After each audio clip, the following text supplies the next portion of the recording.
原神在昨天前瞻公布了这个角色可以升到100等，所需要的这个道具呢，必须要你的满命的角色在重复获取的时候才可以获取角色突破等级上限的道具。同时呢，它也推出了这个例行修远的活动，可以获得角色的命座。那在官方介绍这个无主的命星也就是角色突破的素材的这个说明的时候，它有特别讲到，你必须要抽卡或者常驻自选5星的时候，你才能够获得25个星辉，然后跟这个新的突破道具。如果你是靠例行修远的活动获得角色的话，你只会获得无主的命星这个突破道具。所以呢，我思考了一下，这个活动其实你要选的是你已经快要满命的常驻角色，而不是去选择限定角色的命座。为什么呢？因为等到你常驻角色满命了之后，你以后抽卡再歪到它，你才会获得这个25的星辉。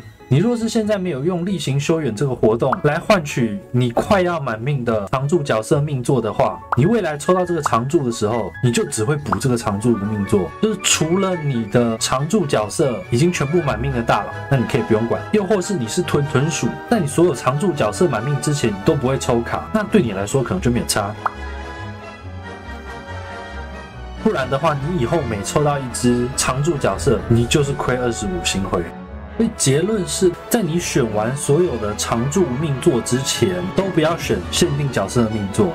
就按官方的讲法的话，这个东西还会一直开下去，你以后也可以选限定角色的命座，没有差。但是只要你的常驻在选完之前，你抽卡池歪到了任何一只常驻角色，那基本上就是亏了，就是只要那只是没有满命的话啦。对，当然还有就是，如果你的常驻角色命座非常低的话，那你晚一点再拿他的命座也没有差。为什么？因为你还会再歪到他好几次，才会面临这个你还没有靠我们这个活动来获得他的命座，然后就已经抽卡抽到他的命座满了，然后害你亏了25星辉这个状况。所以就是你的常驻如果命座很低，然后或者你的常驻